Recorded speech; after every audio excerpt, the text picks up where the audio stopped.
ಮಹಿಷಾಸುರ ಅವನ್ ನೆನಪಾಯ್ತು. ಹೌದಾ? ಎಲ್ಲ ಕಂಬಕ್ಕೆ ಬಡ್ದೇ ನೋಡಿದೆ. ನೀವು ಕಂಬಕ್ಕೆ ಬಡ್ದು ಮಂಡೆ ಪೆಟ್ಟು ಮಾಡ್ಕೋಬೇಡ ಮತ್ತೆ. ಕಮ್ಮಕ್ಕೆ ಬಂದಿದ್ದಲ್ಲ, ನಿನ್ನ ಮಂಡಿಯ ಮೇಲೆ ಬಡಿತಾರೆ. ನಮ್ಮ ಮಂಡೆ ಬಿಡು ಹುಟ್ಲಿಲ್ಲ, ಇನ್ನು ಹುಟ್ಟಿ ಬಂದಿದ್ದಾರಲ್ಲ, ಇನ್ನು ಹುಟ್ಟುದಕ್ಕೂ ಸಾಧ್ಯ ಇಲ್ಲ. ಯಾಕೆ ಈ ರೀತಿಯಾಗಿ ಮಾಡ್ತಾ ನೀನು ಇದ್ದೇನೆ? ಹುಟ್ಟಿದ್ದು ಉದ್ದೇಶ ಬೇರೆ ಇತ್ತು.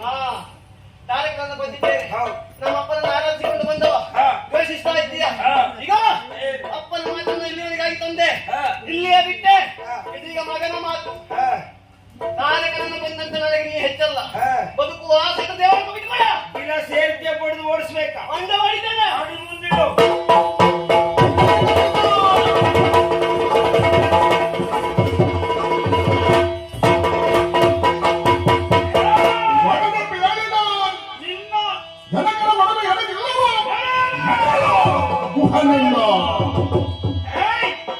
ಎಲ್ಲಿ ಉಂಟ ನಿನ್ನ ಸೊಪ್ಪು? ನನ್ನ ಹೊಟ್ಟೆಯನ್ನು ತಿಂದಿದ್ದೇನೆ. ಕತ್ತಿ ಕತ್ತಿ ಕತ್ತಿ ಕತ್ತಿಯಿಂದ ನಿನ್ನ ನೆತ್ತಿ ಮೇಲೆ ಬಿಟ್ಟರೆ ನೆತ್ತಿ ಶೀಳಲ್ಪಡ್ತವೆ. ನೀವಿರುವಾಗ ಕತ್ತಿ ಬೇಡ. ಹಾಗೆ ಮಾಡುವುದಿಲ್ಲ.